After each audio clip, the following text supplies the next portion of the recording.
Good afternoon, everyone.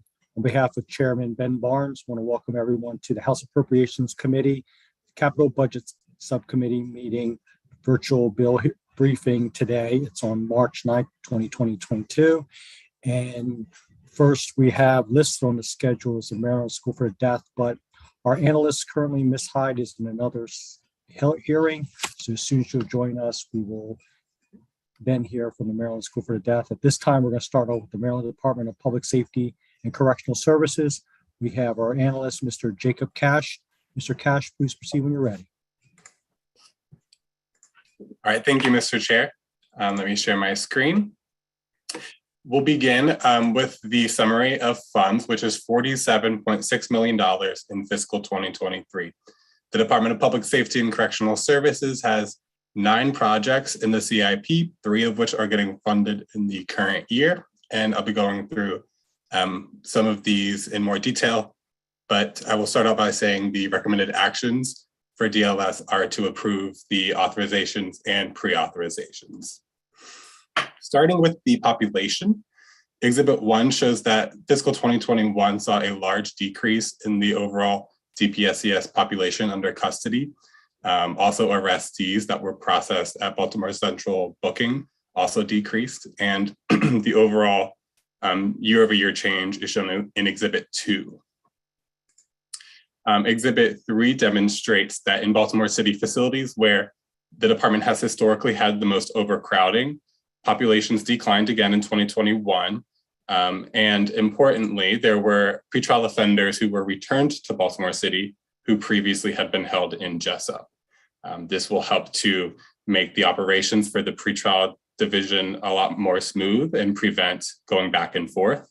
And it also represents some shifting of the populations in Baltimore City where, as you can see, there's a larger increase in, or a larger share of that population is now local detainees rather than sentenced offenders.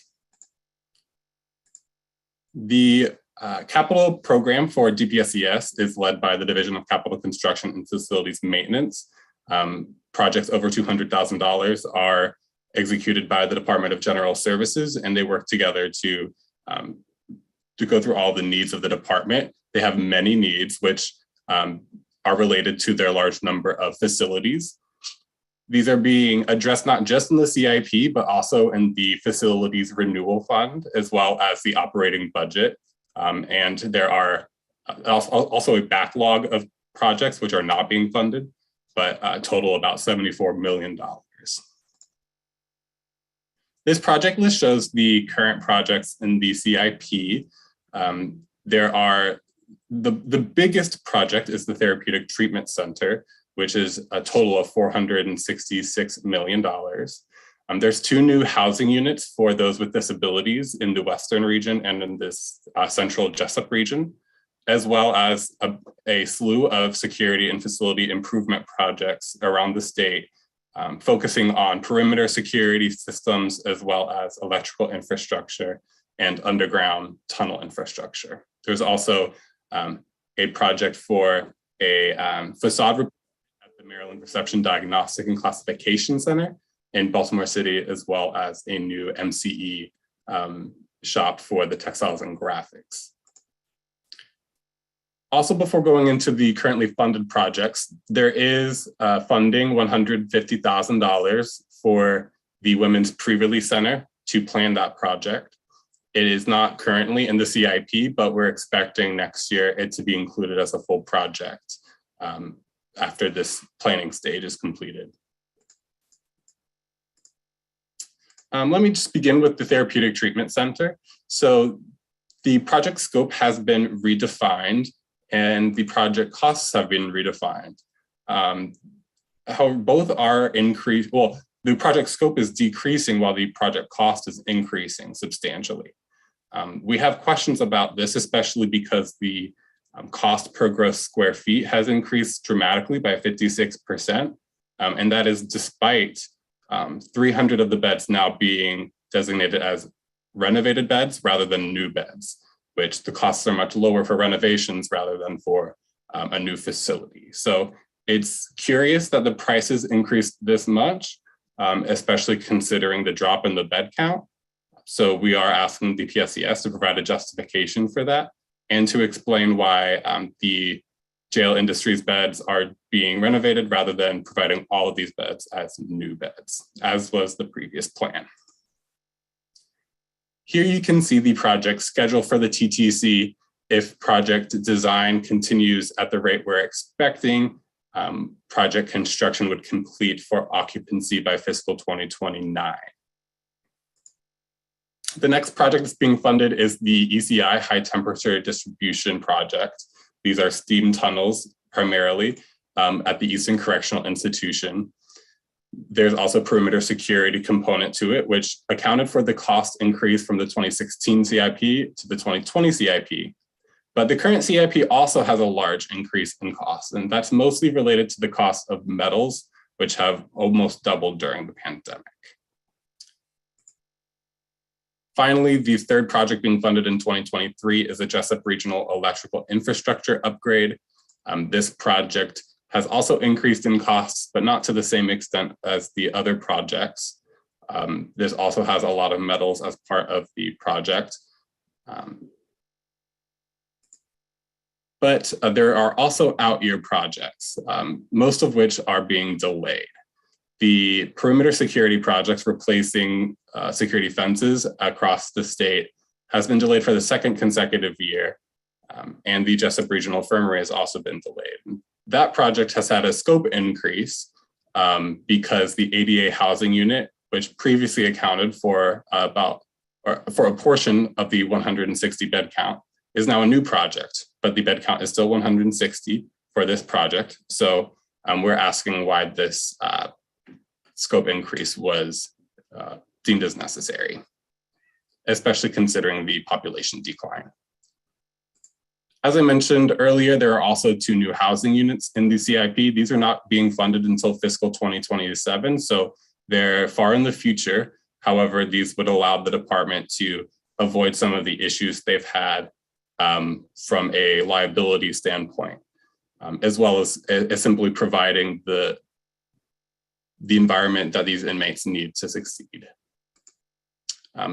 There's also the facade replacement at the MRDCC, which is being funded in the future, and 3 other out-year projects that remain on schedule.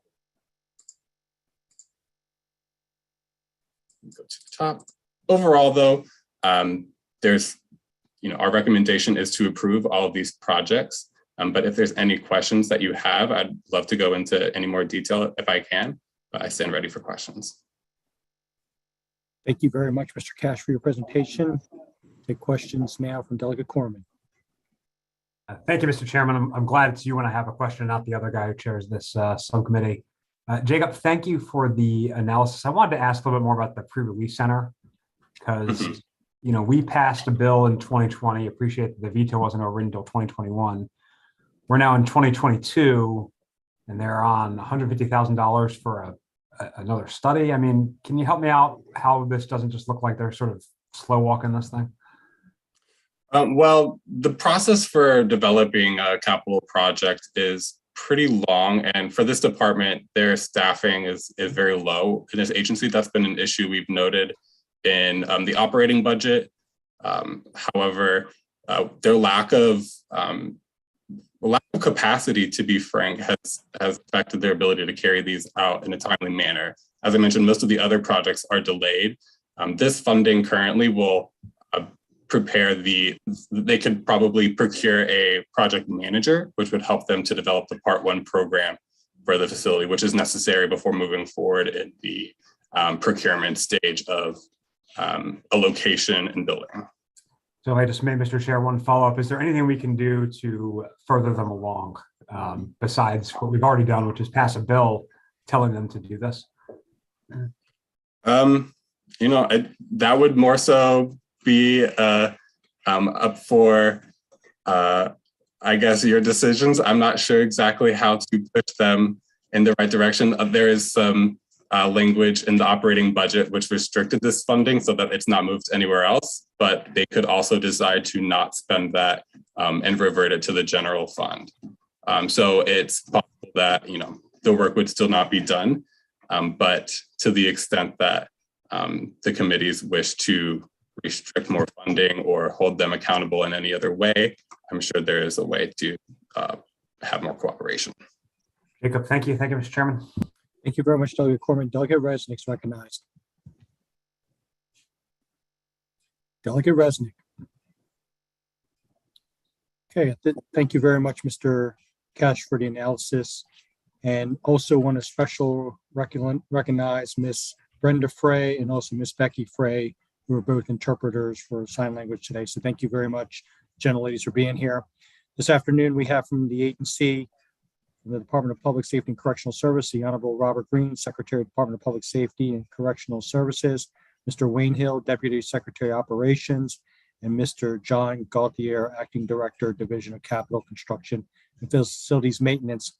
Mr. Secretary, please proceed when you're ready.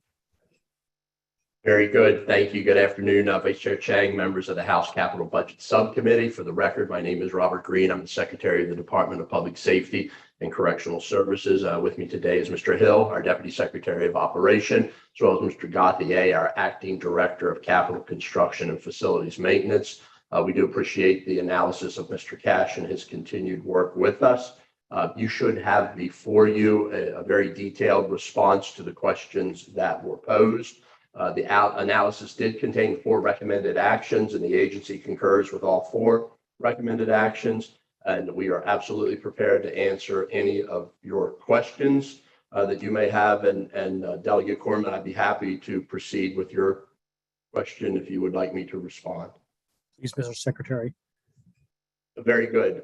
It is this department at such point that legislation passed, and as we know, the veto was then overridden. At the very earliest possible point, Delegate, we submitted into our budget the money to start what is the customary, and as we're told by our colleagues in DGS, the Part 1 plan for a major capital project. We did do that. It is the intention of this department to follow through and follow that legislation, build that facility and follow the law as written, and moving expeditiously upon approval of the budget to do so. As Mr. Cash noted, there was I believe a restriction of that funds, that 150,000. But again, our full intent is to use those and move forward with this project with our colleagues at DGS, who are responsible for all projects in excess of $200,000. Thank you very much, Mr. Secretary. Delegate Corman, any follow-up questions, sir? Yeah, thank you. I appreciate it, Mr. Chairman. And Mr. Secretary, I know you have a very challenging job. I'm just still a little skeptical that in the intervening time, since even that veto is overridden, the $150,000 piece couldn't be done. I also just want to flag for you that, we received the update report that was due on December 31st. The report says December 31st on it, but the cover letter is dated in mid-February. So I just want to encourage you to submit reports in a timely fashion. I have a little trouble, believing that this is being prioritized as the legislature had in mind when I see the date of that cover letter. And I get even more concerned when I see the date of the report saying December 31st and the cover letter being a while later. So I just wanted to flag that for you to appreciate your earlier response. Thank you, Mr. Chairman. Thank you very much, Delegate Corman, for bringing this project up. And Mr. Secretary, if you could please follow up with that, very much appreciated. We are getting a lot of feedback from the community advocates regarding this project. It's a very important project. This afternoon, we have several witnesses who are joining us. To all the witnesses, please limit your testimony to 2 minutes. First, we have Nicole Hansen Mundell with Out of Justice. Nicole Hansen Mundell for Out for Justice. How about Psalms Rojas with Marion House? Yep. Thank you for being here. Please proceed when you're ready. Perfect. Good afternoon, Delegate Chang and members of the subcommittee. Belated Happy International Women's Day to the women here. Thank you for your representation. For the record, my name is Psalms Rojas, and I have the honor of speaking to you today on behalf of Marion House and the women that we serve. We were opened 40 years ago to serve women leaving incarceration because our founders recognized that they were not well equipped to transition back to the community.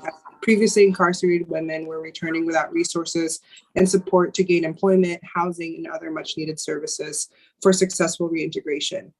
We serve women who have been incarcerated from anywhere from 6 months to 20, 30, 40 years.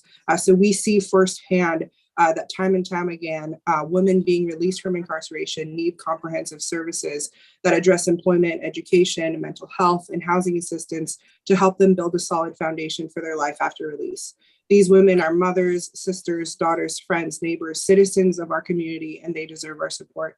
That's why we're a part of the Women's Pre-Release Equity Coalition, fighting year after year to pass this bill, override the veto, and now to ensure that there is accountability and follow through with this project. We're requesting the subcommittee to allocate $2 million for the Women's Pre-Release Center in the DPSCS capital budget. Today, you're going to actually hear from one of our residents, Carlita, about challenges that she faced and how our pre-release center could have better prepared her. We're grateful to be able to share her story with you today, but also want to remind you that Carlita's story, while her own, is not the only one. There are many others like Carlita, some who have a place to come like ours, but many others who don't have anywhere to go and are left to navigate complex systems on their own. Successful reentry programs give former offenders opportunities to support themselves and begin rebuilding their lives. Thank you, Delegate Corman, for your questions earlier. And to answer your question about what more can be done, we believe one of the steps forward is in this project is, as I mentioned, we would love to see the capital budget include the $2 million now so that the department has the funds available to begin and continue the project. Mr. Rojas, thank you very much. Thank you for your testimony. Very much appreciate it. Thank you for being here and representing the Marion House. We very much appreciate it. We look forward to hearing from Carlita Brown. Next, we will hear from Heather Stedman, Out for Justice. Heather Stedman, Out for Justice. Yes. You want me to talk right now? Okay. Yes, ma'am. Yes, ma'am. 2 minutes, hello, please. Okay. Hello, Chairman Zucker and members of the committee. Yes, my name is Heather Stedman, and I am a member of Out for Justice, a new member. Yes, And ma'am. I am here to ask you to allocate $2 million so that the Department of Corrections can begin building the Women's Pre-Release Center.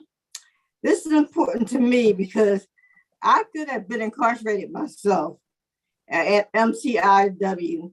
I mean, this is my true story. I grew up in an unstable, dysfunctional home, unstable life. My father was an alcoholic and died when I was young. And I'm 16, and my mother was very mentally ill. And since she was so sick, the people that live in the bad neighborhood kids would come in the house and take advantage of us and my mother. And so because of her being, she's schizophrenic, paranoid, hypochondriac, all kinds of problems. She's in institutions all through our childhood. And we were staying with relatives who was abusing us. They didn't want us there. We was almost in foster care because when my aunts got sick. And so I know about being mentally unstable childhood. And it was hard for me to adjust for years because my unstable childhood. I was in shelters for years. I just came to the rooming house a few years ago from being in shelters Code Blue. And I had like domestic friends who was able to help me to do my housing inspection, cleaning and so forth, because I really know how to do things. They was always fighting me about being a mess, but it's because of my unstable childhood. And I have a stable home when I was almost in foster care. And I felt that these women should have a second chance in life because, like I said, I was taken advantage of by bad school girls, by bad street girls trying to get me involved in crime. And like a neighbor, a church neighbor lady. Thank you. Thank you, Ms. Stedman. Thank you very much for being here, providing your testimony. Very much. Thank you. Thank you. Next, we'll hear from Matan Zeimer, the Jews for Justice. Yes, thank you, Vice Chair and members of the committee. My name is Matan Zeimer. I'm a Maryland community organizer with Jews United for Justice, which is a member of the Women's Pre-Release Equity Coalition. I'm testifying on behalf of JFJ in support of funding the legally required community-based women's pre-release unit. JFJ organizes more than 6,000 Jews and Marylanders and allies across Maryland. And while you have a written testimony, I just want to highlight a couple factors that bring us here today. The first is the members of the Women's Pre-Release Equity Coalition have fought for many, many years to pass the Gender Responsive Pre-Release Act to finally address the longstanding inequity in our state of there being no pre-release facilities for women. As we know, and as you've heard today, these services are essential for women returning to their communities from incarceration, and the fact that they've been denied these services for more than a decade is beyond shameful. Despite the passage of this law, no progress has been made toward establishing the community-based standalone pre-release facility that this law mandates. The lack of progress is in spite of the fact that specific timelines are included in the statute and the fact that there was $1.5 million originally allocated for this project in FY21 budget. But DPSCS did not spend any of that money, and it has subsequently got returned to the general fund. This legislative session, as you've heard, DPSCS has stated that they are including $150,000 in their operational budget request for FY23 to begin the planning phase. But this is also far less than the original $1.5 million that was allocated and is inadequate for even the initial planning and design stages of this project. I'd also like to highlight that in the report that was previously mentioned, DPSCS submitted on February 15th, they clearly indicate the need for funds to be made available in the budget, both operating and capital, for the next stages of this project to move forward in accordance with the law. And that can be found on page 3 of that report.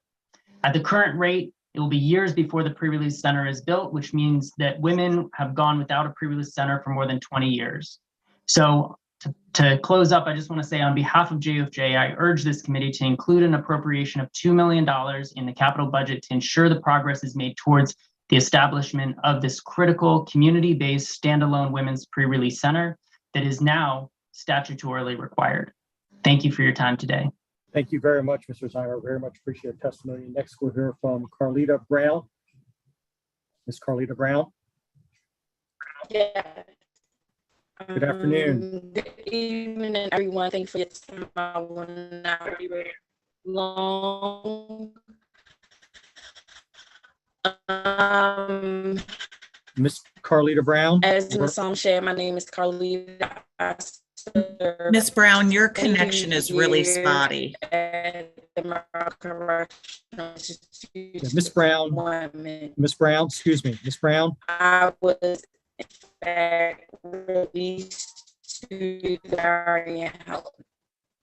Ms. Brown. Yeah. Okay, we're having a hard time connecting with you. Sorry about that. Are you there? Okay. I'll tell you what, we're going to try again her one more time afterwards. Let's hear from Ms. Denise Gilmore. Denise Gilmore. Yes, good afternoon, members of the committee. My name is Denise Gilmore, and I'm a field director with AFSCME. Yes. We are supportive of much that's in this budget as it provides some necessary long overdue maintenance to the correctional facilities across the state. We do want to highlight 2 concerns. The first is around the item that provides over $13 million for planning the stages of this 804 bed treatment facility in Baltimore City.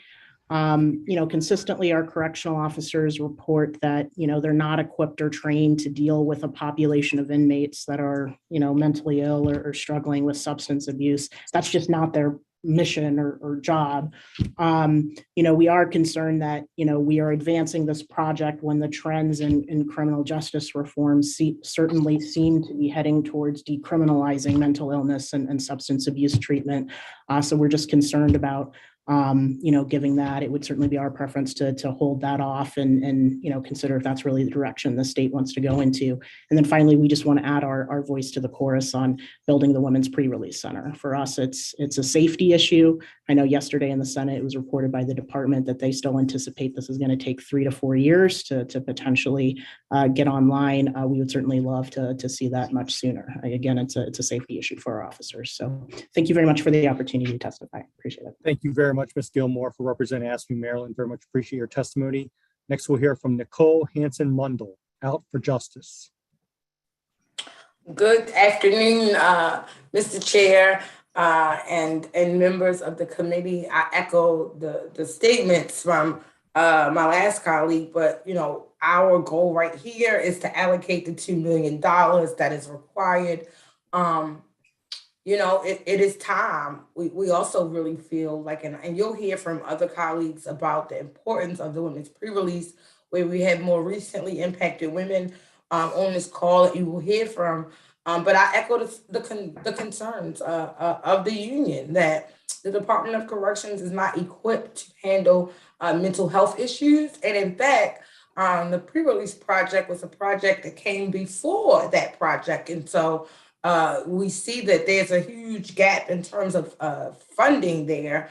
One project is set to get about $30-something million. And this project, the pre-release center, the community-based pre-release center, has just not been a priority for the department. So I urge you all to really reevaluate the ways in which you're giving the department funding, especially a department who is not equipped to handle mental health issues. That should be under the health department, so to speak. Let's ensure that the money gets allocated appropriately to women's pre-release, and also making sure that, and I know, Mr. Chang, you are considered one of the experts. You're considered a walking encyclopedia when it comes to the budget. And so, yeah, that's what they say. And so what we want to make sure is that even if this money is not spent, that it is protected, so the department can continue to utilize the money. We would hate for what we saw last year, which is that $1.5 million that went in the original budget was lost somewhere and went back into the general fund because the department did nothing about it. And so I know my time is probably up, and I know that this is a women's pre-release. It's something that is a priority of this committee. And so let's make sure it gets funded this year, next year, and every year beyond. Thank you very much. Thank you, Ms. Hanson-Mundell. Thank you very much for being here. We're going to go back to Carlita Brown. Ms. Carlita Brown, if your connection's working better, try one more time. Can you hear me? Wonderful, wonderful. Thanks, Ms. Rojas. Go ahead, 2 minutes. Okay, thank you. I apologize for the bad connection. No worries. Again, my name is Carlita. I served 22 years at the Maryland Correctional Institution for Women. I was released to the Marion House because they would not release me just going home because I was a child when I was arrested. So the Marion House welcomed me there. They have a wonderful program, a wonderful mission. However, for someone like myself who has served so much time in prison, I was not prepared psychologically and or emotionally to deal with adjusting to a society that is no longer the same. Everything's foreign. We have talking cars, talking electronics. Those things may be simple to everyday life, but for someone like myself, it had an impact on my psyche. And so I feel strongly that if there was a pre-release center to transition to, the pre-release center would have acclimated me to the community slowly, and I would have been exposed to the many different changes that comes with day-to-day, just the day-to-day life.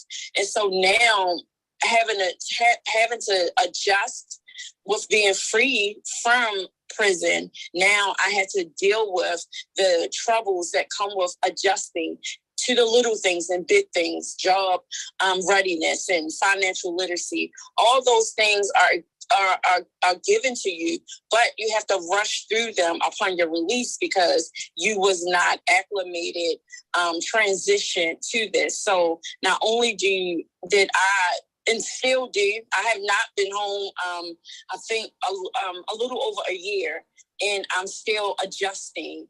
And I'm so grateful for the Marion House. But again, the pre-release center, its focus is women transitioning. Thank you very much, Ms. Brown. Thank you. Thank you very much, Ms. Brown, for your testimony. And thanks, Ms. Rojas and the Marion House for the technical assist. Very much appreciated. And thanks for being here. Are there any questions from members of the Appropriations Committee for any of our witnesses? First thing I do want to share with the witnesses that the Speaker of the House did assign me to the reentry work group during this past interim. I served with several members of the House Judiciary Committee. And during those deliberations, we did discuss and prioritize the Women's Pre-Release Center specifically as an important project, and how it was important or is important for the female population to have a facility dedicated for that population specifically. So thank you everyone for being here. I look forward to working with each of you. That ends the budget hearing for the Department of Public Safety and Correctional Services. Thank you everyone for their patience. We will now go back to the Maryland School for the Deaf. And we have our budget analyst here, Ms. Laura Hyde. Ms. Hyde, please proceed when you're ready. Thank you very much. Let me share my screen. Okay, again, for the record, I'm Laura Hyde. I'm the analyst for Maryland School for the Deaf. We're starting on page 1 with the capital budget summary. In fiscal 2023, the Veddets building renovation on the Frederick campus receives $9.5 million in general obligation bonds, and the high and middle school residences receive $900,000 in fiscal 2024, with expected costs through calendar 2030 of approximately $30 million. At the bottom of page 1 are the GO bond recommended actions, which include approval of the deauthorization of $400,000 in bond funding for the fire alarm system on the Frederick campus, and approval of the Veddets building funds mentioned previously.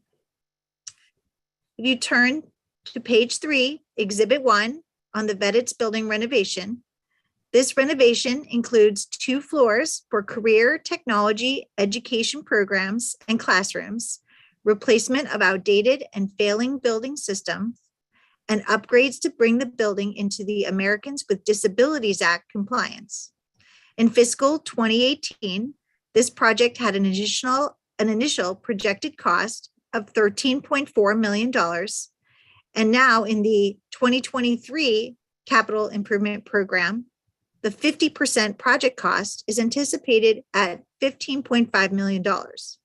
For that reason, the Department of Legislative Services is concerned that the current design cost estimate may be low. And accordingly, DLS recommends that the Department of General Services provide an updated cost estimate based on the 100% construction design. On page 4 is a description of Maryland School for the Deaf's out-year project, which is the high and middle school residences. The CIP provides state funding beginning in fiscal 2024 to construct a new high school and middle school residence with a satellite health center, central offices, and a new student center at the Frederick campus. The project includes ADA and fire code deficiencies, allowances for proper student supervision, and a more home-like environment for students. The estimated total cost of this project is $30 million with a project completion date of June 2030. You'll please turn to page 5, Maryland School for the Deaf enrollment. This is Exhibit 2. For the 2021-2022 school year, MSD's total enrollment is 533 students, which includes 51 enhanced services students, 69 early intervention students, and 413 school age students.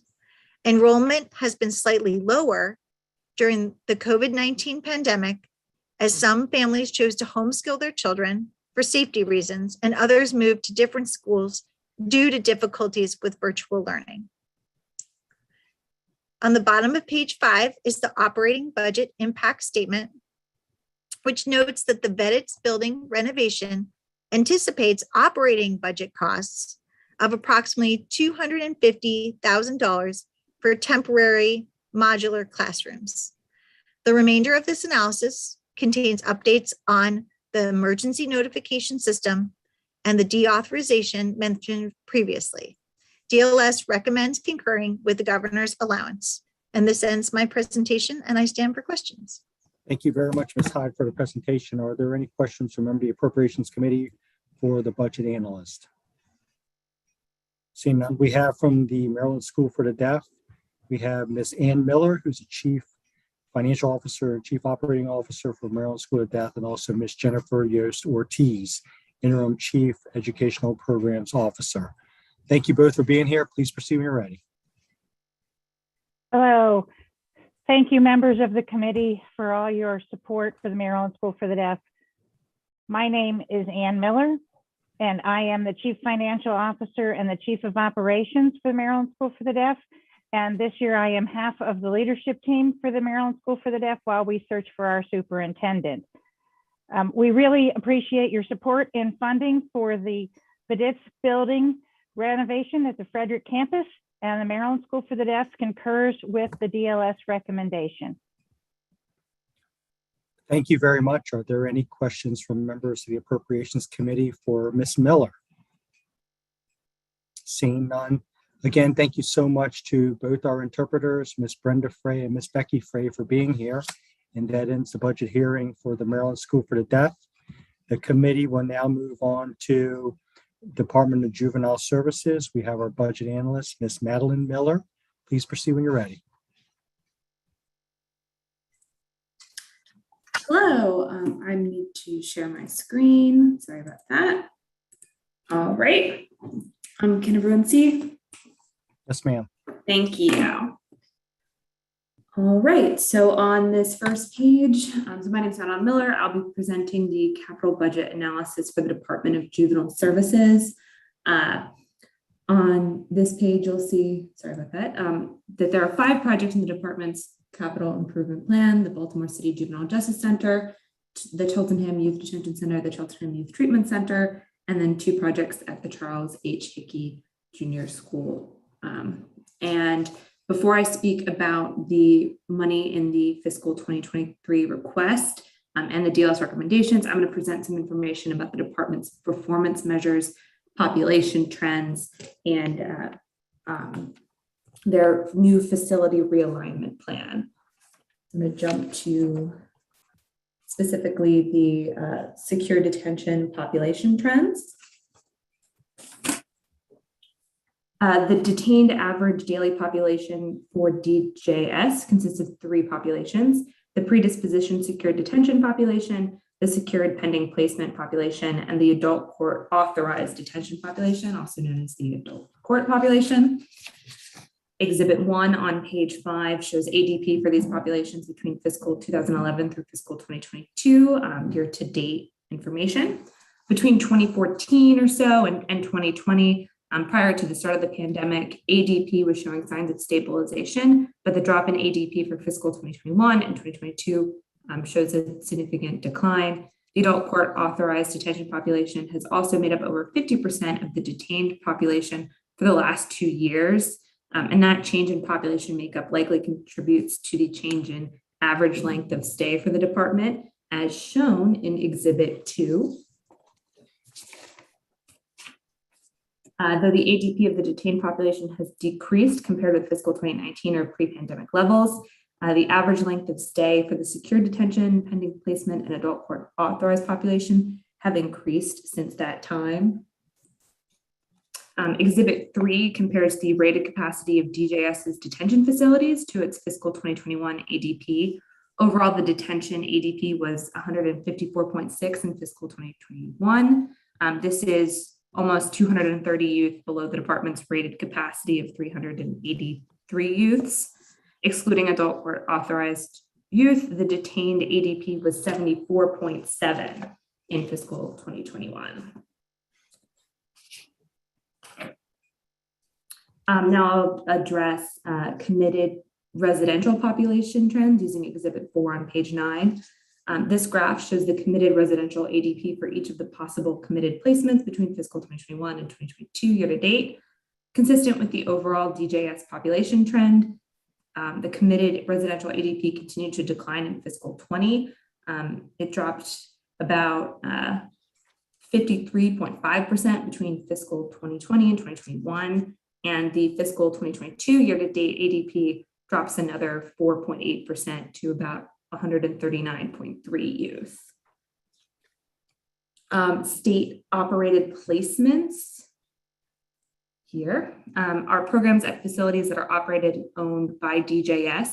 This population saw a 61% decrease in fiscal 2021, with the number of youths falling from 97.4 to 38.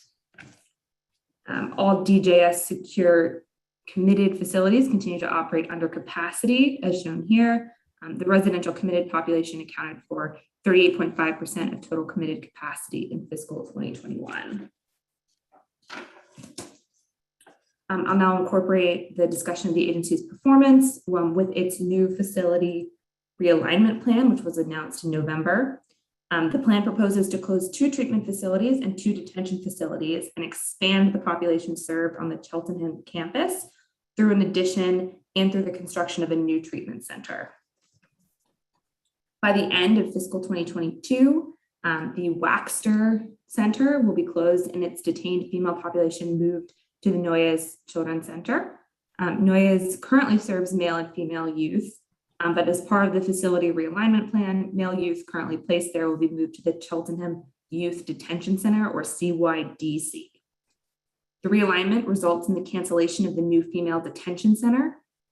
This was a planned 48-bed detention center, also should be located on the Cheltenham campus. Accordingly, the design of the NFDC was halted in fall 2021, and the NFDC has been deleted from the 2022 capital improvement program. Instead, the department intends to construct a 24-bed addition to the Cheltenham Youth Detention Center to accommodate female youth. When this addition is complete, the female population of Noyes will be relocated to the CYDC, and the Noyes facility will be closed. So this project to construct a new Noyes Detention Center is removed from the CIP as shown in Exhibit 7.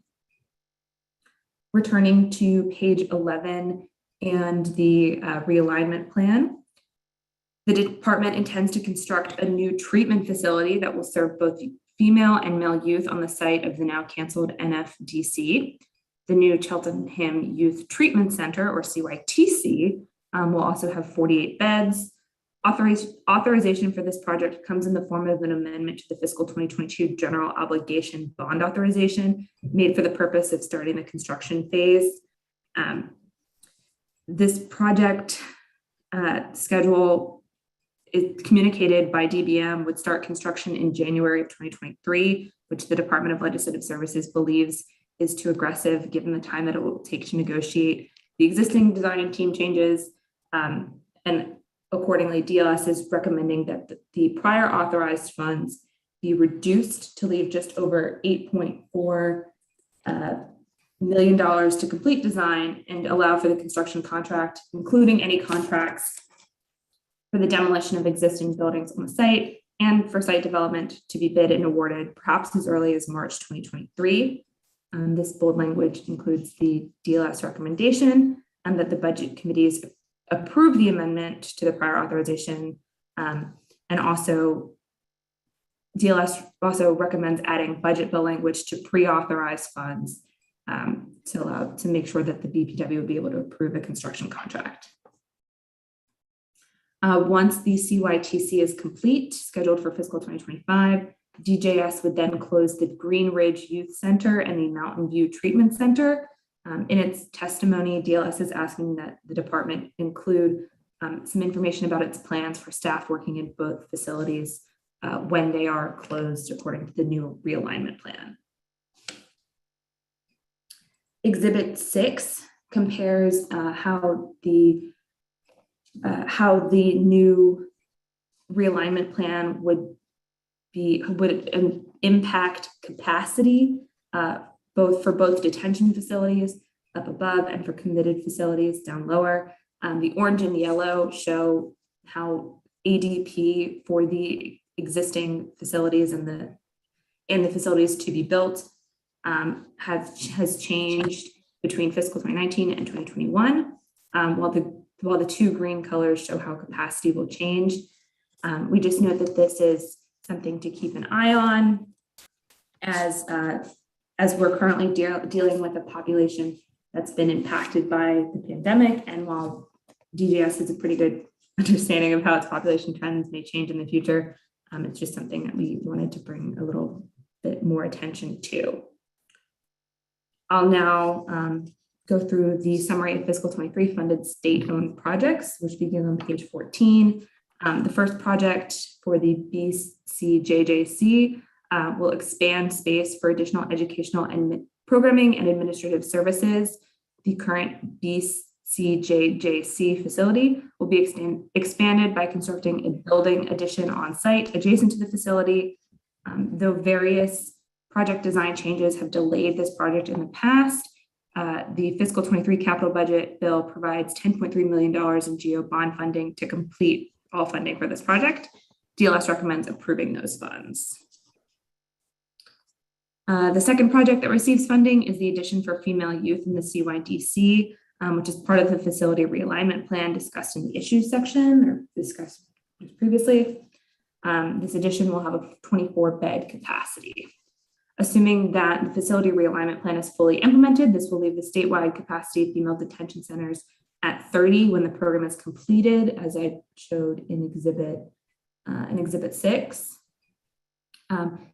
While this is well above the fiscal 2021 detained female ADP of 17.3, it's lower than the fiscal 2020 and 2019 ADPs, which were 35.2 and 30.5 respectively. So DLS is asking that DJS comment on its anticipated needs for bed space for detained female youth through fiscal 2025, when construction is expected to conclude for this project and for the CYTC.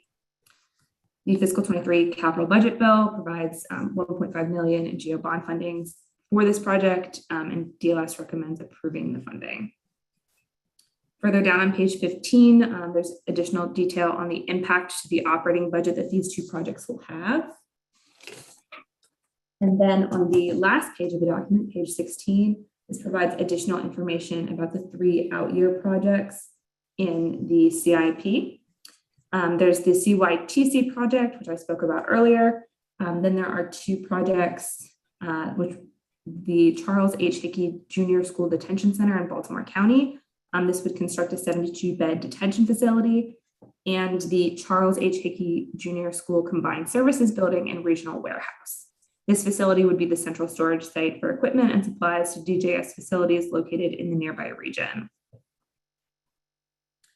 Just to review the recommended actions, which appear on page 2, DLS has 5 recommended actions for this analysis. Items 1 and 2 are consistent with the governor's allowance, and then items 3 through 5 are relevant to the CYTC. And DLS is recommending that the prior authorization be reduced by 15 million, and that a fiscal 2024 pre-authorization and a fiscal 2025 pre-authorization of funds be added. That concludes my presentation, and I'd be happy to answer any questions. Thank you very much, Ms. Miller, for the analysis. Are there any questions from members of the Appropriations Committee or Ms. Miller on the analysis? This afternoon, we have joining us from the Department of Juvenile Services, the Honorable Sam J. Abed, Secretary, also Ms. Marie Martin, Director of Capital Planning and Budget Unit, and also Ms. Colette Coleman Price, Deputy Director of Capital Planning and Budget Unit. Thank you, Mr. Secretary, for being here. Please proceed when you're ready. Thank you, Mr. Chairman, members of the committee, Sam Abbott, Secretary for the Department of Juvenile Services, and you did introduce, thank you, my colleagues, Maria Martin, our Director of Capital Planning, and Colette Coleman Price, our Deputy Director for our Capital Planning Unit. We appreciate the excellent analysis by Ms. Miller, and we provided a written response concurring with all of the recommended actions contained in the document, and we'd be happy to answer any questions that the committee members may have. Thank you very much, Mr. Secretary. Are there any questions from members of the committee for the Secretary? Seeing none, that ends the budget hearing for the Department of Juvenile Services. Next, we'll move on to the Department of Health, and we have our analyst here, Mr. Andrew Garrison. Mr. Garrison, please proceed when you're ready. Thank you, Mr. Chair, members of the subcommittee, good afternoon. You all should be seeing the Maryland Department of Health capital analysis on your screen. This is a exciting capital analysis for the health department, as is the first one since we have seen the facilities master plan. So we're going to be focusing on the facilities master plan today, as well as the state-owned projects more broadly. The only one that predates the master plan is the renovation to Clifton T. Perkins Hospital Center in the North Wing. That project is seeming to continue to have some delays that we're going to ask the department to comment on. And the only 2 master plan projects that we see so far in the CIP are those behavioral health crisis centers and some funding that was authorized last year for the decommissioned buildings. Doesn't get funded this year, but does get funded in the out years. The master plan is, of course, a lot more expansive than that. Jumping right into the Perkins item here in Exhibit 1. This Perkins project was initially funded back in fiscal 19 and is continuing to experience some delays. with minimal funding being provided really since then. And it was planned to be completed by fiscal 2023. And that's now obviously being pushed on to 25, which has also increased the total project cost. Recently, September of last year, there was an architectural and engineering contract that was finally approved in front of the BPW. And we are asking the department to comment on the delays that were incurred from the initial funding to this more recent A&E contract. Moving into the facilities master plan, as I mentioned, the only thing that currently gets funded in this in the CIP that's related to this master plan is the behavioral health crisis centers. The department's planning to build 4 of those, with the first one being in Western Maryland, and then to follow in Eastern Shore, and then Central and Southern Maryland, the 4 regions of the state as the department's defined it in their plan. I will note that the plan itself, as well as some of the support materials we get, are largely silent, both on the operating impact of these centers, as well as the size, scope, or treatment types. They do offer some possibilities for what these could look like, but are fairly limited in that in the definition there. A lot of the master plan really talked about the current condition of Maryland Department of Health facilities and the state hospitals, and they identified 3 of our current hospitals that are in a poor condition, that in Spring Grove, and then the 2 chronic care hospitals in Western Maryland and the Deer's Head Hospital Center. The other facilities have a routine maintenance more planned for them, but these are of course going to be those 3 facilities that the plan recommends ultimately decommissioning or transitioning services away from. Another component of this master plan was looking at bed needs. And so the master plan goes until the year 2040, and they projected what the bed needs will be for each facility in the department's profile by the end of this master plan. A few things that are interesting that I want to highlight. First, you see Spring Grove Hospital Center, the 4th one in there, actually has an increase of bed need. As I mentioned, the master plan actually talks about ultimately transitioning services away from this facility, although they are projecting an increase in bed need. The other really interesting thing here is Holly and Potomac Center are 2 of the state's DDA related facilities. And although the master plan talks about an increase in need for these types of services for the DD community, they're actually projecting that almost 90% of those services ultimately get pushed out into community beds. And so that's something that we wanted to highlight here as well for you all. Of course, also Western Maryland and Deer's Head towards the end of your screen. Those facilities are the ones that are going to be ultimately having those services transitioned away from them as recently as the current phase of the project. And that is also somewhere where the department is anticipating a decreased need. With that being said, we do have a couple opportunities that we want the department to comment on. First, as we pointed out, given that Spring Grove Hospital Center is actually going to have this increase in bed need as identified by the master plan, but of course later in that master plan is recommended to have those services transitioned away from their DLS is asking them to comment on so the incongruencies there between those recommendations and the data they were presenting. Additionally, DLS does want to point out that on the operating side of this budget, we did make a recommendation for budget bill language, really talking about how the staffing of the department currently will be aligned with the master plan and some of the planning for these facilities, both new and then getting rid of some of the older the facilities that will also ultimately have those services transitioned away from them. The other thing to really quickly highlight is in this capital budget, we do have the capital loan and grant programs. We have one for community health facilities, and then we have another one for FQHCs. As I noted, the DDA facilities and those services are ultimately being recommended, or rather the department plans to have more of those services offered by the community. But the capital improvement plan that's in front of you all today has the community health facilities grant program in particular really being flat funded throughout the entire time. So if there are going to be more services being done in the community, DLS was concerned that that is not necessarily reflected in the CIP otherwise, with some of the department's other support for these services. So we are asking them to comment on a shift that may be happening within more community providers and how the department's other funding and programming can better align with that. This document does summarize all of those community health facility grant program recommendations and those in the Federally Qualified Health Center program. Again, it's flat funded throughout the entire CIP that's in front of you today, but ultimately DLS does recommend approving all of the funding for those projects that we have in front of us, although it is really just those grant programs, and then these the crisis center, and then the renovation of Clifton T. Perkins as well. That does conclude my presentation, and I'd be happy to take any questions. Thank you very much, Mr. Garrison, for the comprehensive analysis. Are there any questions from members of the Appropriations Committee for Mr. Garrison? Seeing none, we have from the Department of Health, the Honorable Dennis R. Schrader, Secretary, Ms. Amelia Brandenburg, who is Chief Financial Officer, Mr. Will Andalora, Director of Office of Facilities Management and Development, Mr. Webster Yee, Assistant Secretary, Mr. Nick Nalpatino, the Budget Director, and also Ms. Allison Berry, Deputy Director, Office of Facilities Management and Development. Mr. Secretary, thank you very much for being here. Please proceed.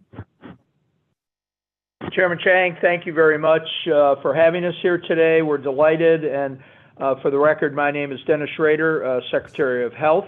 We released our master plan this past fall. It's been a work in progress since 2017. The three-phased 20-year plan aligns with the Department of Health's projected patient care needs with healthcare services offered or provided by the department. In this planning process, we worked to it, and I do need to thank the Department of General Services, who worked very closely with us. We used their contracts, and we were able to start with an analysis statewide of the clinical needs, and then that was translated into the long-term needs over 20 years and bouncing that against the assessment of our existing facilities. The reason we embarked on this plan in 2017 was that many of our facilities, including Spring Grove, Deers Head, and Western Maryland Hospital Center, are in poor condition and unfortunately incapable of being modernized. The current and future employees of Marylanders and the care of Marylanders deserve a better set of facilities than we currently have. And we are very excited by this master plan because this is the beginning of a long conversation over the next 4 or 5 years. And we have never really had a pipeline of projects to deal with our facility needs. And this year, we were beginning that process. We did have one project in the pipeline over the last 3 or 4 years, but as this plan shows, we have much greater needs than were presented in past capital budgets. So we're very excited to start this conversation with the legislature. Over the next 20 years, we anticipate over $100 million of investment in facility life extension for those facilities that we believe should be kept in our portfolio and extended, and that would include the Holly Center, Perkins, and Springfield Hospital, just to name 3 facilities that we're going to be reinvesting in because they are capable of life extension at this point.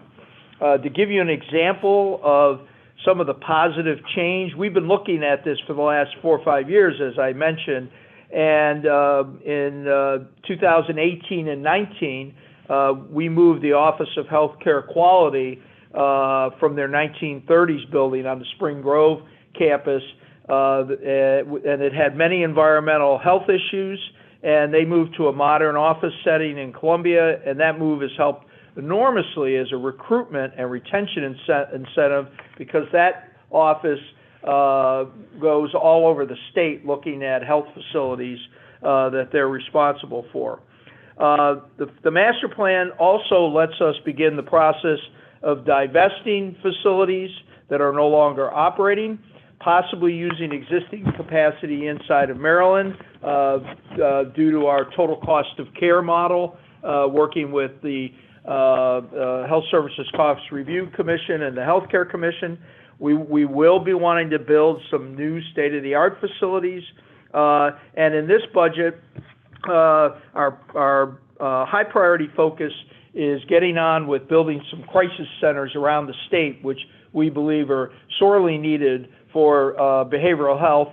And we have about $853,000 in the budget for planning. Phase 1 of this process includes divesting 3 closed facilities, one in Crownsville. You may have seen in the media that the Board of Public Works voted today to surplus that facility. There'll be more progress there throughout the spring to move that facility. And then we also are looking at the Regional Institute for Children and Adolescents, RICA, in Southern Maryland, for divestiture, possibly to Prince George's County. And then the Upper Shore Community Mental Health Facility in Kent County would be divested to the counties in the Upper Shore. And then, of course, planning for Spring Grove Hospital Center. And as I mentioned, this phase would include planning and construction of 4 regional crisis centers around the state. Then phase 2, from 2027 to 2032, is focused on constructing a new facility for children and a secure evaluation therapeutic treatment facility in the Central Maryland region, and then constructing a replacement patient building at the Springfield Hospital Center in Sykesville. And again, there's a lot of planning that has to go on after the master plan. The master plan sets the stage for the big picture, and then the planning dollars will help us to do the more detailed planning for size and shape and location at the various facilities. Then the last phase that will occur will be from 2032 to 2041 and is projected to include renovating the Holly Center, which we're committed to keeping open, and we consolidate the Potomac Center with the Holly Center. The patient or the resident needs dictate within the developmental disabilities community that we need much fewer residential beds and more individuals in the community. And that's been a trend for a long time and will continue. So consolidating the residential program at the Holly Center for the long term, we believe is something that should be done. And then, of course, Spring Grove Hospital will, by then, will be moved on to other facilities. Our goal through this ongoing process is to finalize a capital program that guides us through the rejuvenation of our facilities, and importantly, is a planning document that will evolve over the next 20 years that it covers. And as I said earlier, our focus this year is beginning the conversation with the legislature with very modest first steps in this first couple of years. I'm now going to turn it over to Will Andalara, our Director of Facilities Management and Development. We've submitted written responses, and he's going to summarize our written response, and we'll be happy to take questions after that. Will? Good afternoon, Mr. Vice Chair and members of the subcommittee. For the record, my name is Will Andalara. I am the Director of the Office of Facilities Management and Development for the Department of Health. And as Mr. Secretary had said, we've submitted a detailed response for your review, and I'll be providing a summary of each response. So with regard to question 1 and the delay in the AE contract for the Clifton T. Perkins Hospital Center renovation, MDH had to update the Part 1 and Part 2 program of requirements before we could do the contract solicitation with DGS. The project was delayed by 18 months as a result of the pandemic. The project is currently in design, and completion is scheduled for 2025. Regarding question 2 and the steps that will be taken to ensure that there is adequate capacity to support implementation of the facilities master plan, MDH is working with the Maryland Healthcare Commission and the Health Services Cost Review Commission to identify excess capacity to support the implementation of the facilities master plan. Regarding question 3, and the impact of the facilities master plan on the MDH workforce, the development of the facilities master plan was a 3-year process that was submitted in September of 2021, including an 18-month interruption due to the pandemic. And the department believes that the implementation of the master plan, including the planned modernization of facilities, will improve employee retention and recruitment of staff for MDH facilities. Also note that the department is committed to maintaining continuity of communication and will continue to share information as the master plan evolves. Regarding question 4 and the alignment of grant programs to support the planned shift of care to community providers, MDH works continually to engage community providers and to increase interest in MDH-sponsored grant programs. MDH recently worked with legislature to increase the state's share of eligible cost match from 50% to 75% for eligible costs and up to 90% of eligible costs in poverty eligible locations to increase interest in the grant and the ability of providers to provide services in the community. We will continue to evaluate funding levels for the grant program to support the implementation of the master plan, and this may include eventual need to increase funding. In closing, I'm prepared to answer any questions. Mr. Chairman, that concludes our presentation, and we're here and available for questions from you and the committee. All right. Mr. Vice Chair, thank you so much. Apologize to everyone for hopping on late. Any questions for our secretary or the department? All right. Hearing none, I don't think we have any witnesses for, oh, we do. Dennis Gilmore asked me. Yeah, good afternoon, good evening. I guess my name is Denise Gilmore. I'm a, it's okay, field representative with AFSCME Council 3. We are actually imposed to several items in this facility master plan. And, we would ask that we take, we really consider if this is the direction we want to head in a state before we allow the department to have money to continue the planning for this. Our concerns are that it continues this deinstitutionalization experiment that we've been in for over 30 years. We know that the result of closing state hospital beds is that this population ends up in our prisons. We've seen that all across the country, with many, state prisons now being the largest institutions for public institutions for mental health care for many individuals. But we also are concerned because it drastically cuts beds. The 5 facilities that are proposed to be closed combined for over 850 licensed beds in the state.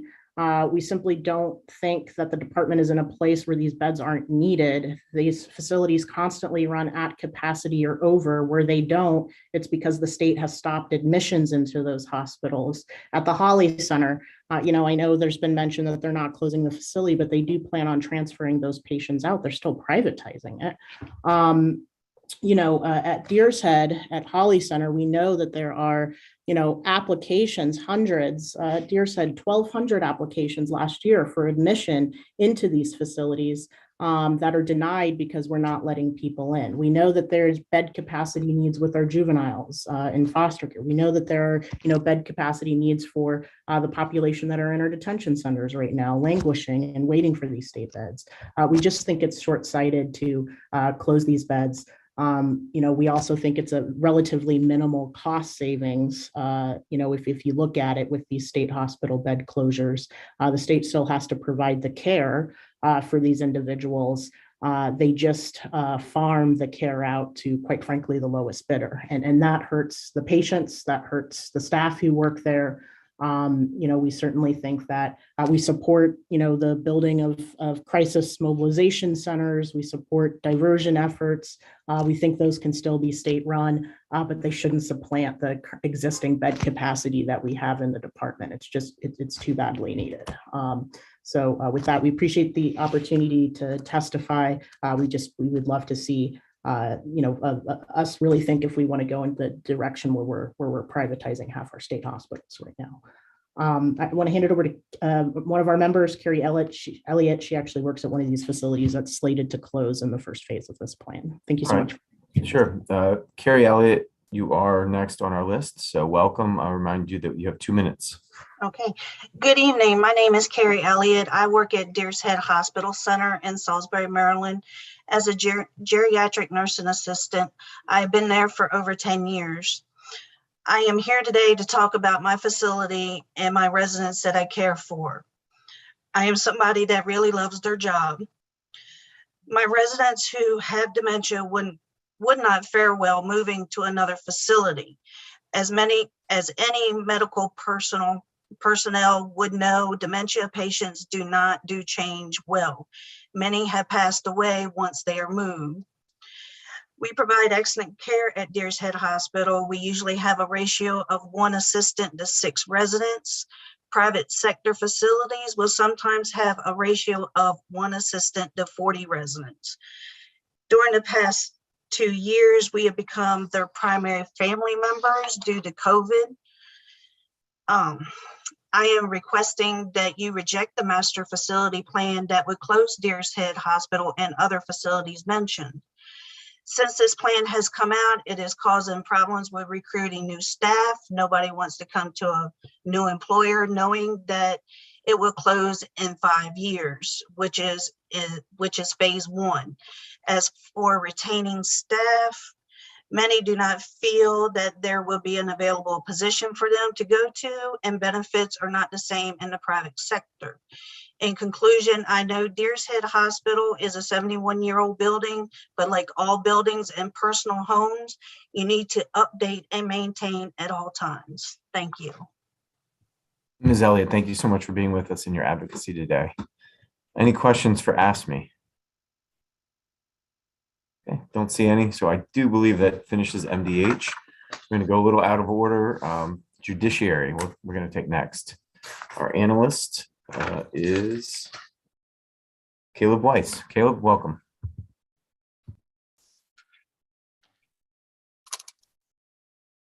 I'm going to go ahead and share the document here.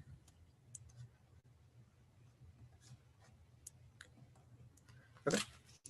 Starting on the first page of the judiciary capital analysis, as you can see here, the fiscal 2023 allowance includes $42.5 million in general obligation bond funding.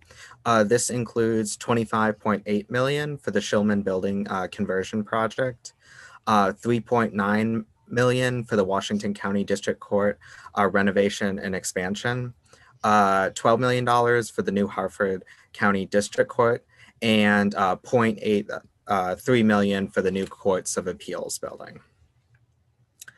I'm going to go quickly through the general obligation bond recommended actions. DLS recommends approving all of the actions here, including the approval of the amendment for the Washington County District Court project to include both renovation and expansion of the existing facility, and the approval of pre-authorization of $35.8 million in general obligation bond funding for the Shillman Building conversion project in fiscal 2024.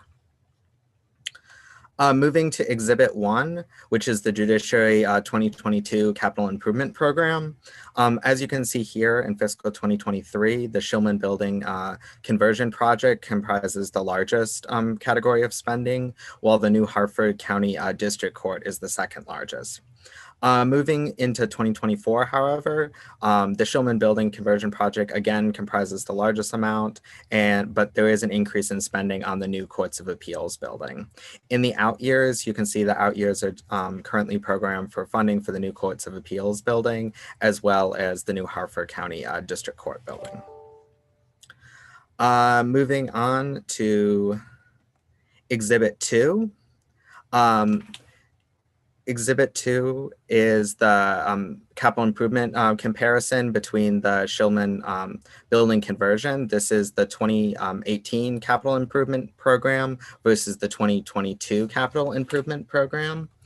As you can see, the 2018 capital improvement program had the funding for the project primarily falling in fiscal 2021 through 2022. However, due to the ongoing delays with this project, the majority of the funding for this program is currently going to fall in 2023 and 2024, respectively. You can also see that over the course of these years, the total cost for the project has more than doubled from around $30 million to over $60 million in the current capital improvement program. The Washington County District Court.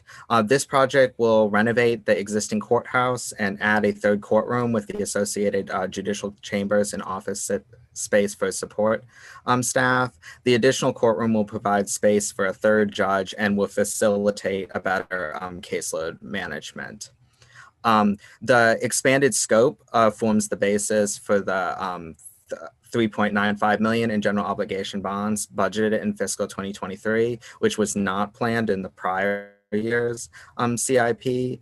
Excluding the fiscal 2022 supplemental funding, this project is currently estimated at a cost of $9.55 million, based on an estimate provided by the design team in November of 2021. Moving ahead to the next project, the New Hartford County District Court building. The current District Court building has 4 courtrooms, but is not large enough to conduct court business. The budget includes $12 million in general obligation bond funds to acquire 8 acres of land for this project, which is $8.4 million higher than their previously planned amount. This reflects a new DGS, Department of General Service estimate of the cost for available sites in Bel Air. The total estimated cost of this project has increased from $63 million to $69.3 million due to increased cost of acquisition.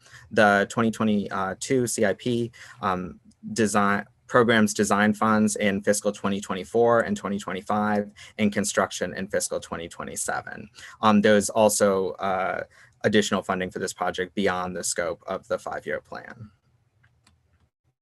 The final project is the new Courts of Appeals building. This project will construct a new Courts of Appeal facility to replace the existing one. The site selected is a state-owned parcel of land that's located adjacent to the existing district court facility in Annapolis.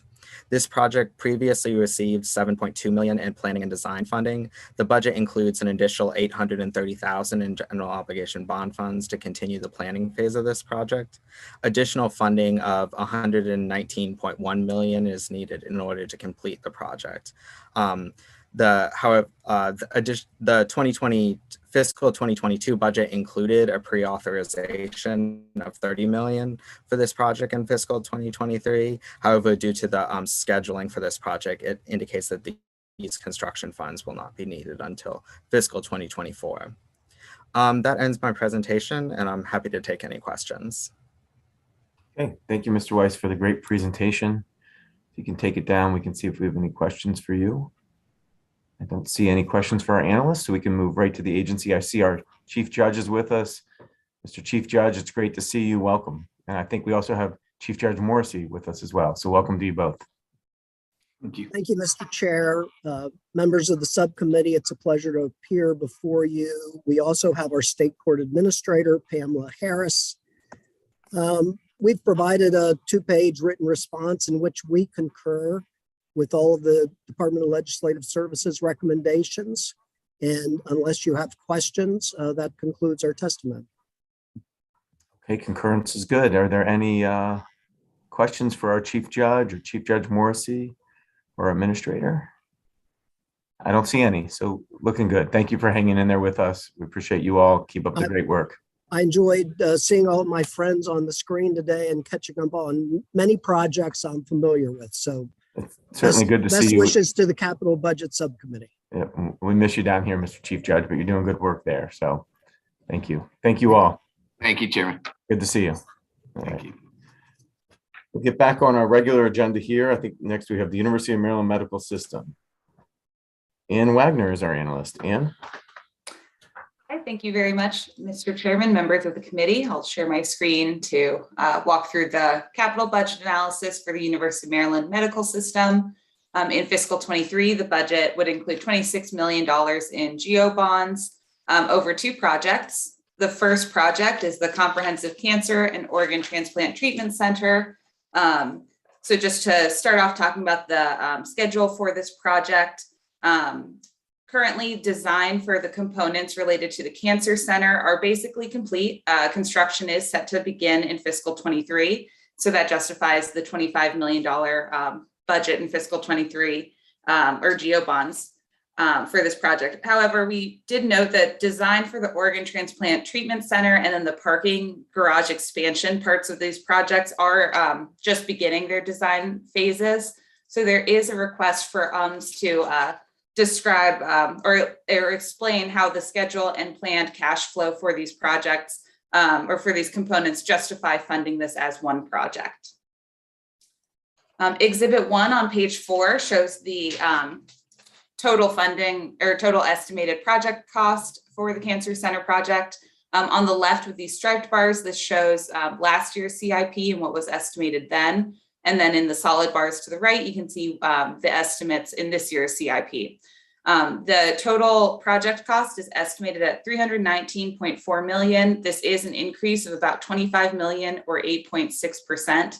And that's mostly due to increased construction costs related to the pandemic and just increased construction costs overall. I did want to highlight, though, that compared to last year, the project was, or more of it was planned for equipment. I believe this was because last year, some of the costs for equipment were improperly coded there and should actually be construction costs. So you're seeing that corrected in this year's CIP. And then the other thing I'll note is that the state share or contribution to this project hasn't changed over these years. The CIP has the state contribution for this project set at $125 million, despite there being budget language over the past few years expressing the legislature's intent that the state contribution actually be $175 million. So I just wanted to note that. The second project that's funded in the capital budget in fiscal 23 is the Shock Trauma Center project. So the fiscal 23 capital budget would provide $1 million for this project. And on this exhibit 3 on page 7, this shows the planned timeline for state and contributions to the project. In fiscal 23, compared to last year, the state contribution is $3 million less, and that funding is being deferred to fiscal 25. And that's due to delays in the project, pushing the timeline out by that one fiscal year. And then it also allows to contribute more towards the project earlier in the project schedule as well.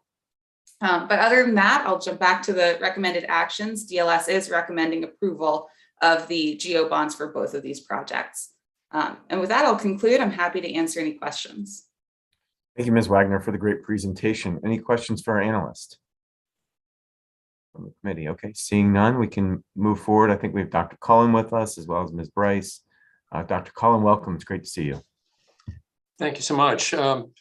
Delegate Barnes, members of the committee, I'd like to say hello to Delegate Corman. On behalf of everyone at the Greenbaum Comprehensive Cancer Center, I want to express my sincere appreciation for the support of the construction of the new Rosalind and Leonard Stoller Center for Advanced Medicine through the state capital budget. We're one of 51 comprehensive cancer centers designated by the National Cancer Institute today.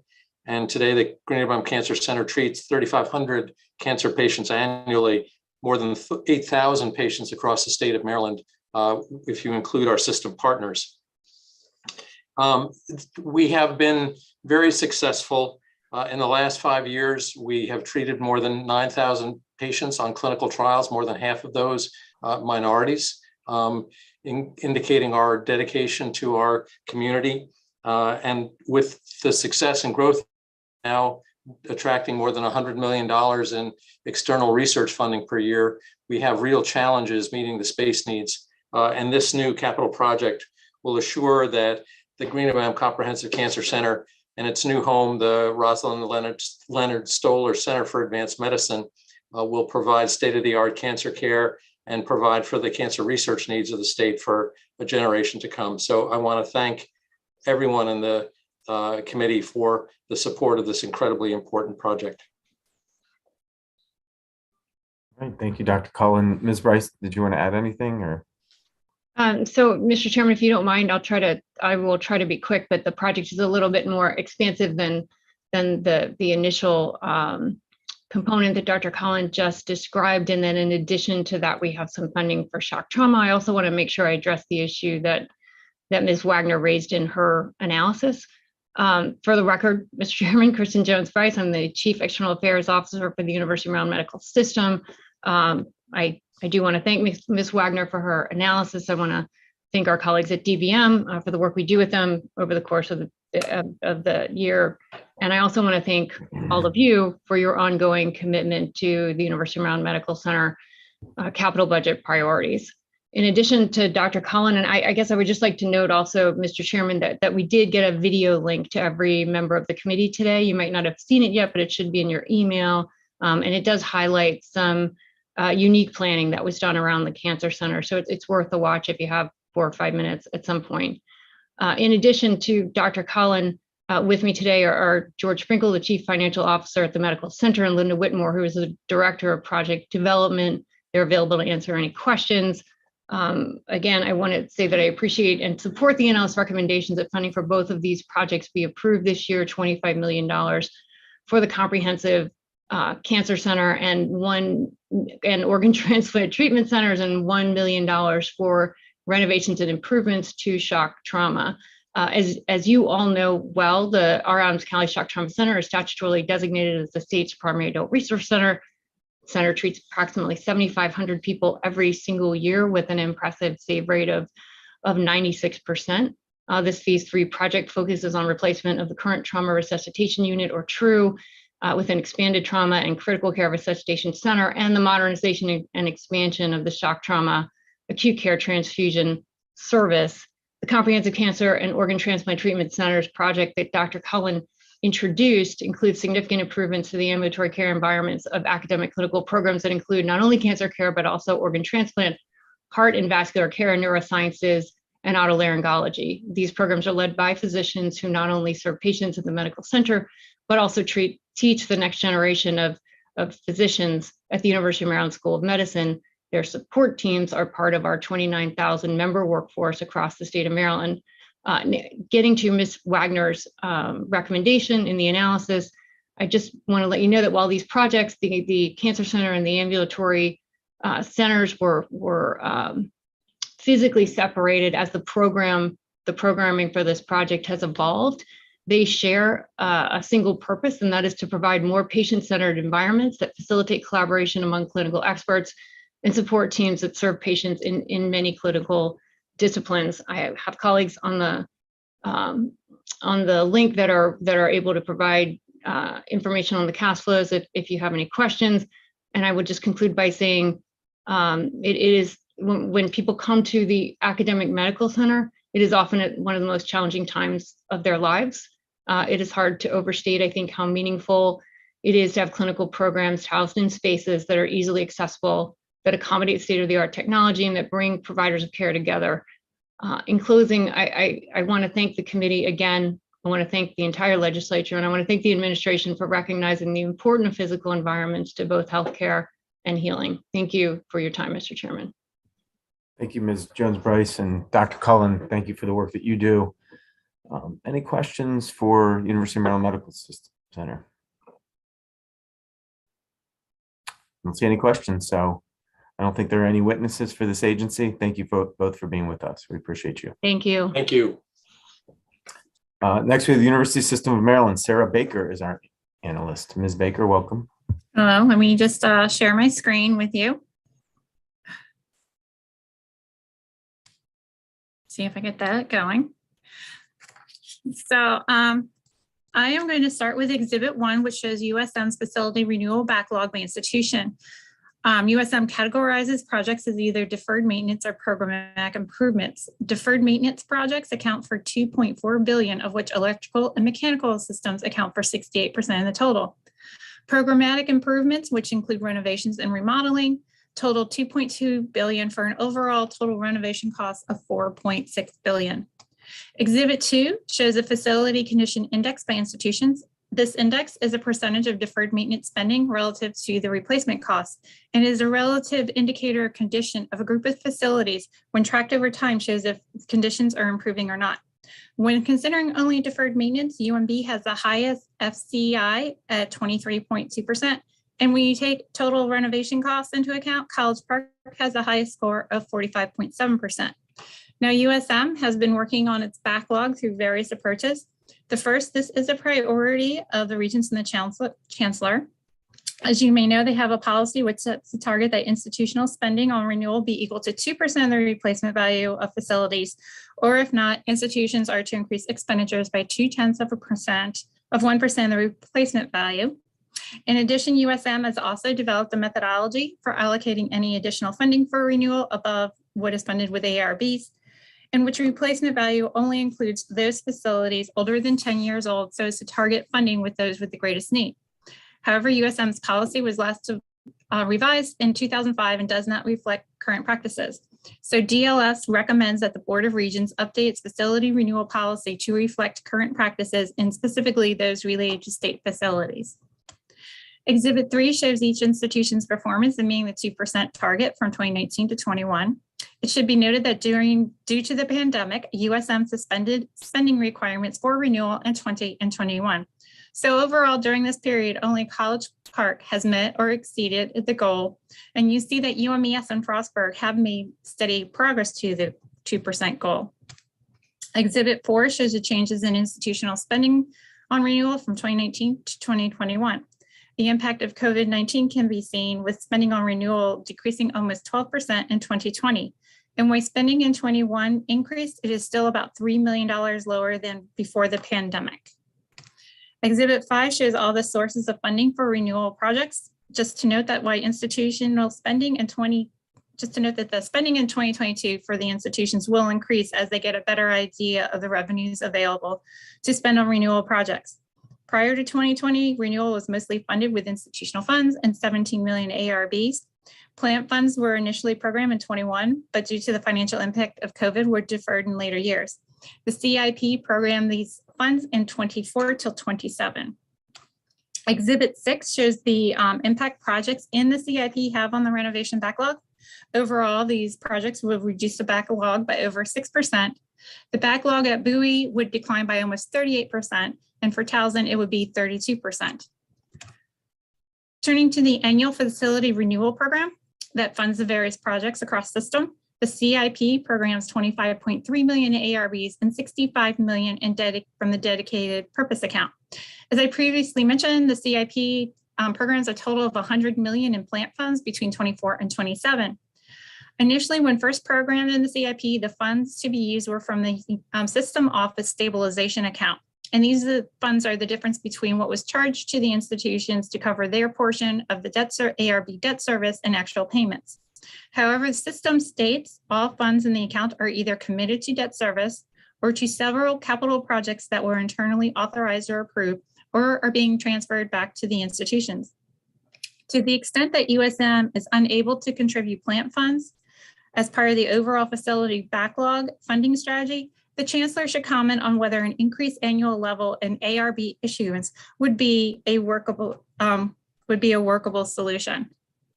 In regards to the 65 million in the PAYGO funds, USM developed a methodology to allocate additional funds for renewal above the ARB level. And this methodology provides incentives for institutions that have made progress towards the spending goal.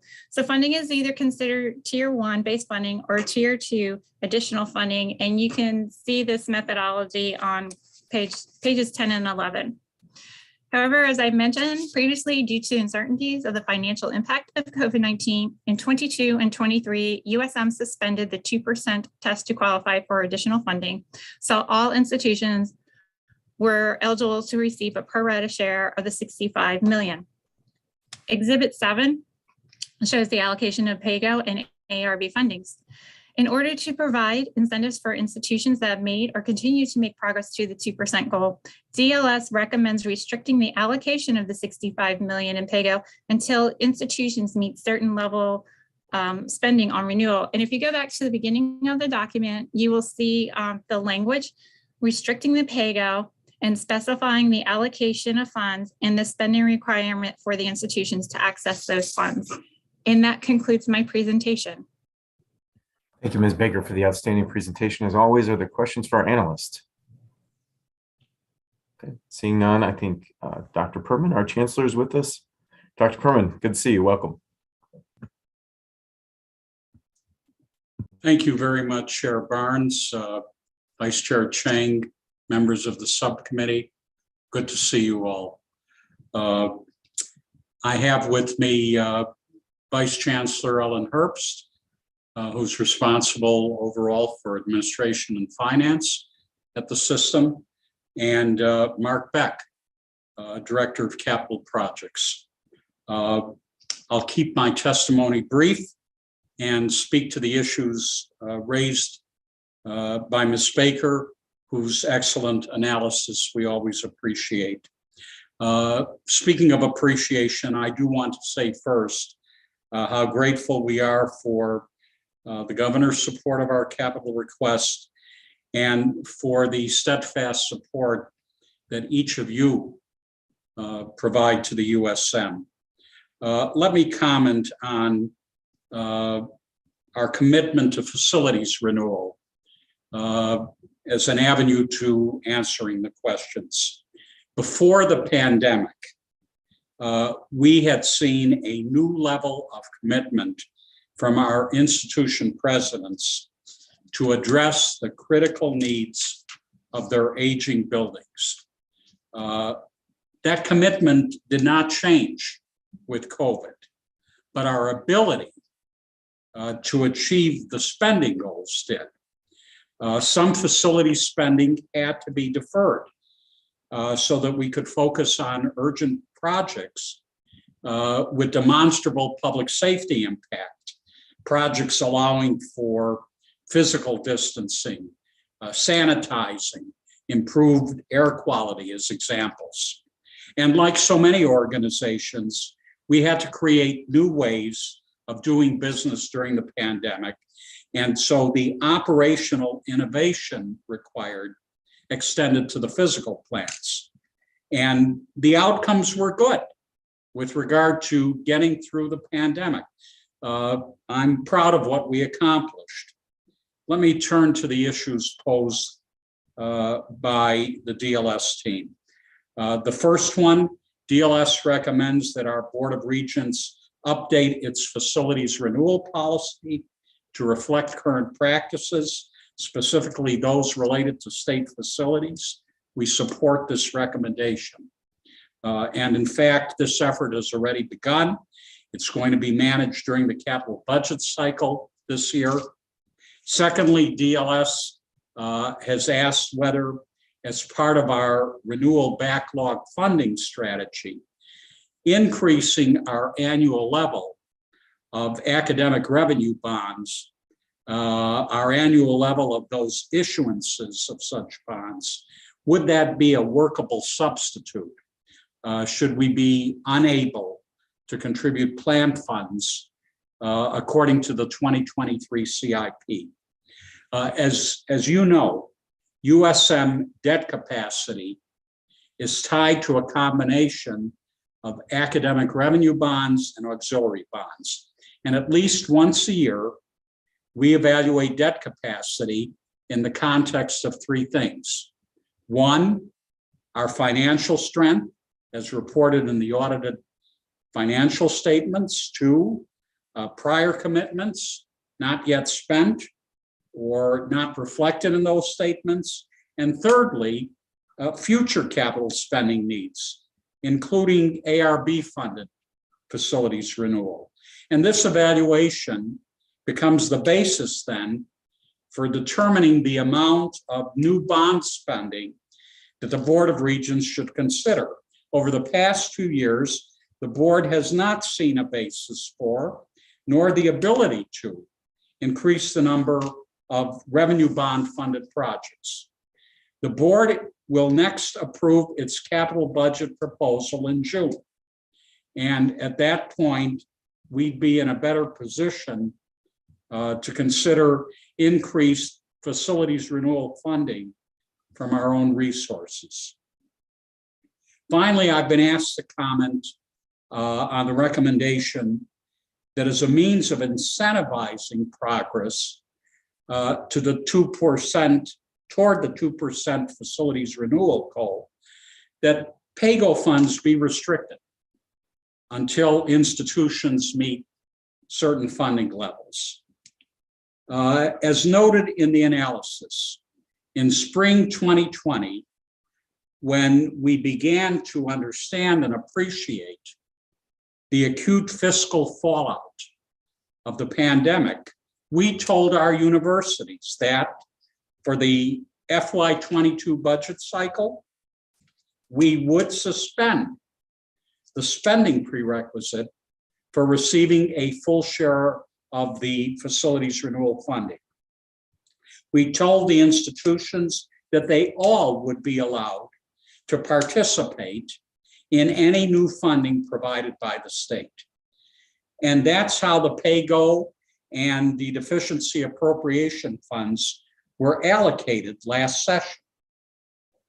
Then, when our universities began preparing their FY23 requests last year, uncertainties around their operating budgets required that we extend to the FY23 cycle that temporary pause on spending goals. We reiterated this to everyone in January when we saw the governor's proposed $65 million in PAYGO funding. We explicitly reported during the 2021 session not only that facilities renewal spending guidelines would be temporarily modified to eliminate the planned FY21 increase, but that our universities could also cut their remaining FR balance by half on a one-time basis, and facilities renewal levels for FY22 would be brought back to the FY21 base numbers. These actions help preserve our bond rating and our stable outlook. It protected our collective financial strength, allowing us to deal with these pandemic-related challenges. So respectfully, my colleagues were disappointed then to see restrictive language being applied to the PAYGO funds. Respectfully, I feel strongly that it is unfair to now restrict access to these additional funds at a time when they're most critically needed. This two-year pause has not diluted our focus on maintenance spending. It has not diminished it as a priority. But for FY22 and 23, it seems to me that it makes sense to allow all institutions to receive renewal funding and to benefit from this very welcome infusion of state support for something that we're committed to. The institutions most severely challenged by enrollment and revenue drops, those most unable to adequately budget for maintenance, are the same ones that most need these PAYGO funds. The money would go a long way toward reducing their repair and renovation backlogs. Denying them the funds, it seems to me, simply exacerbates their challenges around finances and facilities. Again, respectfully, I would say that what's being proposed here may be a good idea, but it is not the right time. The good news in all of this is that we're optimistic we'll be able to reinstitute our annual spending requirements for FY24 and beyond. Again, thank you for enduring my testimony. I thank you for your support. My colleagues and I are happy to answer questions. All right, thank you, Dr. Perman. Any questions for the Chancellor? Any questions? Okay, don't see any. I don't think we have any witnesses for University of Maryland system. So, Mr. Chancellor, Dr. Perman, thank you so much. Thank you to Mr. Hogan, who's with us, and your whole team. We appreciate you. Thank you so much. Thank you. Our last agency here is MHEC. Kelly Norton is our analyst. Hello, let me go ahead and share my screen. Here we go. All right, there is $85.4 million in the CIP for the Maryland Higher Education Commission in fiscal 23. $67 million is for the Community College Construction Grant Program, and $18.4 million is in the Facilities Renewal Grant Program. $67 million is coming from general obligation bonds, and the $18.4 million is coming from PAYGO general funds. Exhibit 1 shows the Community College Construction Grant Program funding by fund type. Fiscal 23's funding is solely from GO bonds as opposed to 2022 appropriation, which came from a combination of GO bonds and PAYGO general funds. Exhibit 2 shows the funding from fiscal 2018 through 2027. The fiscal 23 allowance is $7.4 million less than fiscal 22's. Peak funding was in fiscal 2021 with $87.3 million. Exhibit 3 on pages 4 through 8 has the 15 projects being funded at 10 community colleges across the state. Total cost for these projects is $518.9 million throughout and prior authorization was $174 million to $67 million in the 22 CIP and $53.6 million in future requests. Turning to the Community College Facilities Renewal Grant Program, it is receiving $3.4 million in PAYGO, the statutory 5% of the construction grant program, $67 million, and an additional $15 million from the dedicated purpose account, which DBM anticipates splitting evenly among the 16 community colleges. With $116 million worth of projects in the master project list, the 5% statutory requirement is not enough to tackle these projects in a timely fashion. The committee should consider amending the statute to set the mandate at the greater of $4 million or 5% of the amount of state funds authorized for the construction program to at least establish a mandated minimum funding level, as well as to allow for additional program funding in fiscal years when the construction program is funded at a higher level. Exhibit 4 shows which colleges will receive a portion of the $3.4 million in fiscal 23. Moving to pre-authorizations, there is $32.1 million in GO bond pre-authorizations for the community college construction grant program for fiscal 2024. Exhibit 5 shows the 4 projects with the pre-authorized funding. The recommendation, DLS is recommending approving the PAYGO funding as well as the GO bond funding for the community college construction grant program and approving the pre-authorization for fiscal 24. That concludes my presentation. All right, thank you, Ms. Norton, for the great presentation. Any questions for our analyst? Don't see any, so we'll turn to our agency. I don't think our secretary is with us. No, Jeff. I am Jeff Newman, Assistant Secretary of Finance and Administration. Mr. Chair, members of the subcommittee, I'm also joined by Dan Schuster, our Capital Finance Policy Analyst. And I'd like to thank Ms. Norton for her analysis of this year's community college grant programs. And we concur with each of the 3 recommendations in the analysis, and we'd be happy to answer any questions. Any questions for Mr. Newman or MHEC? Don't see any, so let's move. We do have a few other witnesses. Thank you. Thank you, sir. Appreciate it. Brad Phillips, you're with us today. Good to see you, my friend. Hey, good to see you, Chairman Barnes, Vice Chairman Chang, and members of the committee. I will be super brief. We just want to really thank you all for your support for the Community College Construction Grant Program, as well as our Facilities Renewal Grant Program.